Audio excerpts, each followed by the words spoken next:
Yes, Jah people, this is Michael Shamai representing. I will say, Hail the Lion voice, saying it is time for the lions and the lionesses to tell their own story. King David killed Goliath with a stone, we original dread. The fittest of the fittest shall survive. But people, open your eyes. Wake up. Blessed love, this is Queen Omega representing for all lions and lionesses. With the lion's voice, we come to tell our story. Ras Tafari, live it. Hey, the lion's voice, Ras Tafari. Well, one thing about me was my uniform. I took pride, especially the dress uniform. I always tell my peers, and I challenge my peers in my unit and just those a little above my rank, that anyone that stood before me to inspect me on an inspection day, they never stay more than a minute. They looked and they moved quick, because my medals it was good. It was impressive, and my rank didn't reflect what the medals that I wore, because I went to school. I did two you call these leadership schools, okay, before I even got to the rank of leadership. And I was a distinguished honor grad at one of those schools. So I got ribbons, and then for my overseas. So every time a lieutenant or a captain came before me to inspect me, they didn't stay long, because my chest, in comparison to theirs, was So anyway, you know all of those. When you see His Majesty with all of the medals, it means something more to the eye. That's what got to me now. Yes. That was what got to me now. I saw His Majesty in his dress uniform, and when I saw all these medals on His Majesty now, that blew me away. Because the year is 1892, and the land of Ethiopia has been experiencing 4 years of terrible famine and drought. They call it the Kikuken, or the evil days. At least 1/3 of the human population and 90% of the cattle have died. The hyenas have feasted on so many carcasses that they have become overweight and barely able to move. Just when the people could take no more of the evil days, a woman named Wasiro Yeshimabe is giving birth in a place called Ergersa Gora. This is her 9th attempt to bring forth new life. Her previous 8 attempts only resulted in death. Will this child live? Thankfully, a healthy baby boy is born. His first cries are drowned by thunder and lightning flashes across the night sky. The heavens open up and torrential rain starts to fall. Ethiopia's drought is over, and the baby boy is given the name Tafari, meaning one to be feared or respected.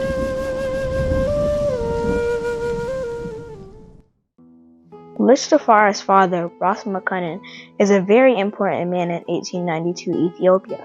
Although he is overjoyed at the birth of his newborn son, he cannot spend much time with him. Ras Makunin is the governor of Harar and must get back to the famous walled city to deal with its affairs.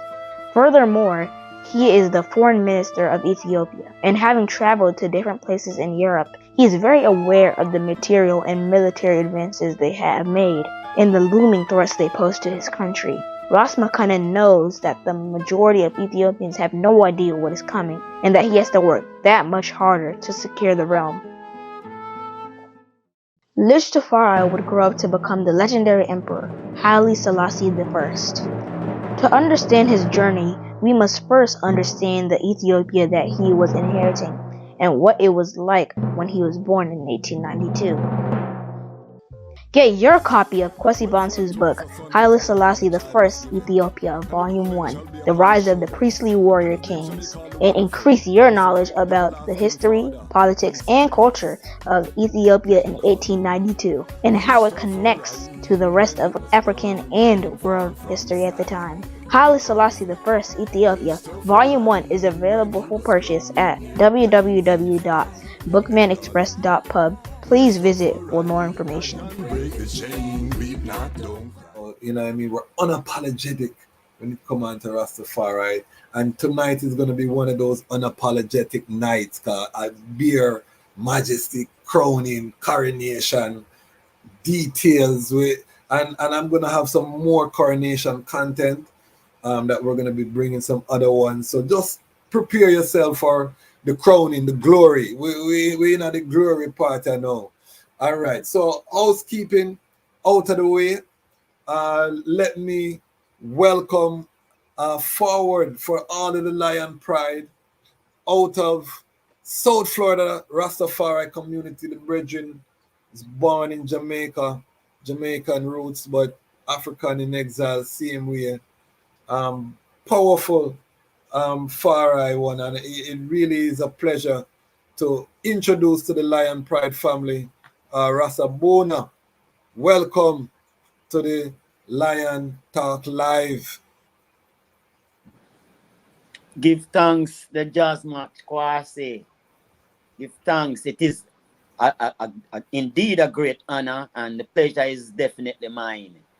As the scriptures say, His Majesty gave the word, great is the company of those that publish it. I want to commend you on the great work that the I has undertaken and what the I is fulfilling.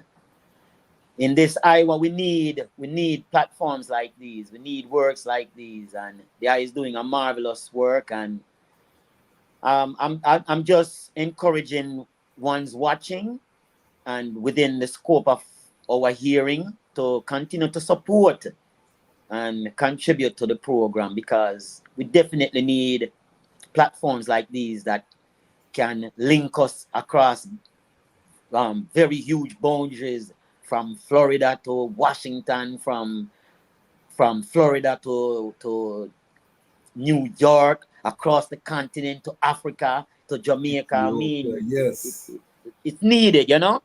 It's needed. Networking, communication. Haile, Yes. Haile. And with that said, the Jazz Match, I just want to start by uttering a prayer in Amharic as we begin. Yes, I give thanks for all I brethren and sistren, and for your families. As we come before His Majesty, we ask Him to cut and clear our way as we proceed.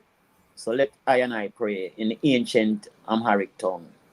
Abata cheno beseme yemetino resimi kedes mengistin ta pekada beseme in the honech in the hu bemidir kihun yelet injarachinen zari siten bedelachinem yakrebelen ina yabedelenim yakaren demenela bitu wede fetina taga ban kikifu wede ninji mengisti antinatina hele miskana les lalamu exhibier germawi nigus nagestat kada mawi Haile Selassie, our strength, our redeemer. We give thanks and praises to the I name and to the I only Sila. Give thanks, the Jazz Match.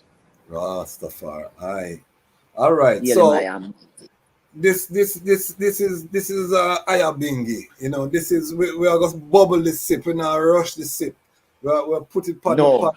We're going to simmer it down, and then we're going to bring it to a boil and spice it the right way. So before we go into the coronation, I want the I step into the Lion Talk Live time machine and take us to the I birth, where the I was born. Who is Ras Abuna? You know, what was the I journey to Rastafari?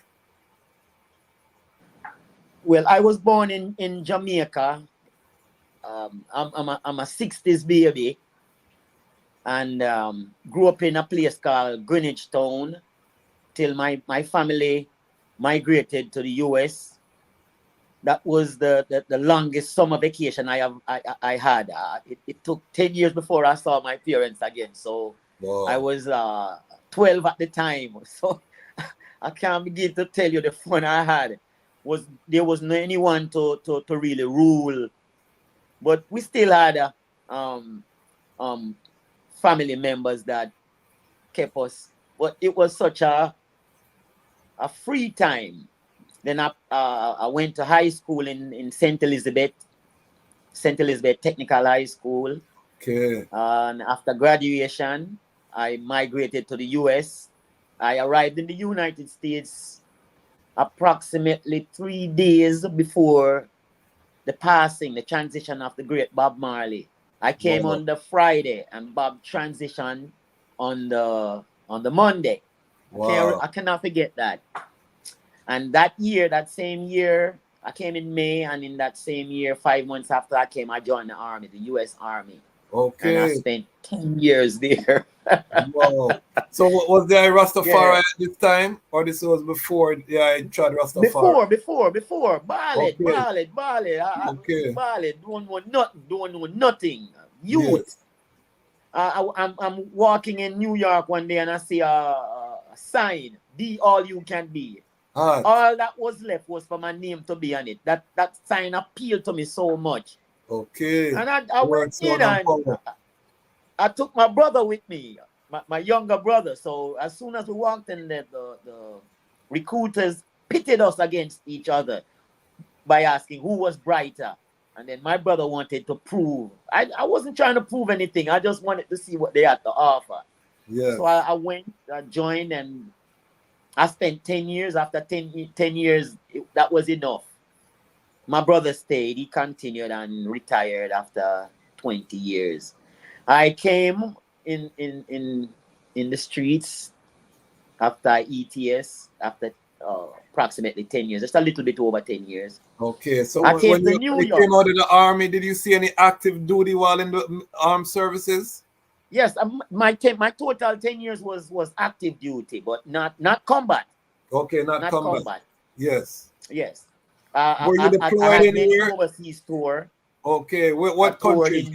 Give us some countries. Where did you deploy to? Oh, well, I was stationed in Germany for 18 months. Okay. Stationed in Korea for 2 years. Okay. Visited England, visited France, Okay. Japan. And after the army, now I visit Portugal,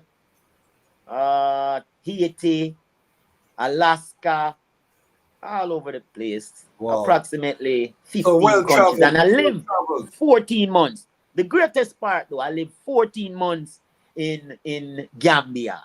Okay. Yes. Okay. During the COVID-19, that's the most exciting 14 months of my entire life. Wow. Yes. So 14 months in I'm Gambia. painting a picture, Ras Abuna, because when you start going at the heights, I want people to know the I who is communicating. I don't want we just drop it on them. The pot still a boil, you know. We put it on the fire. And now you understand where we are going. So yes. What was your first knowledge of Haile Selassie and Rastafari, you know, coming out of that military framework?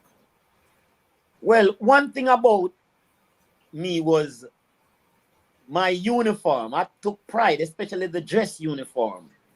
I always tell my peers, and I challenge my peers in my unit and just those a little above my rank, that anyone that stood before me to inspect me on an inspection day, they never stay more than a minute. They looked and they moved quick, because my medals it was good. It was impressive, and my rank didn't reflect what the medals that I wore, because I went to school. I did two you call these leadership schools before I even got to the rank of leadership, and I was a distinguished honor grad at one of those schools. So I got ribbons, and then for my overseas. So every time a lieutenant or a captain came before me to inspect me, they didn't stay long, because my chest, in comparison to theirs, was So anyway, when you know all of those. When you see His Majesty with all of the medals, it means something more to the eye. Got to me now. Yes. That was what got to me now. I saw His Majesty in his dress uniform, and when I saw all these medals on His Majesty now, that blew me away, because I'm like, where did this? I thought he was just let me back up. Up to that point, I used to think His Majesty was a Jamaican. Iron Vice.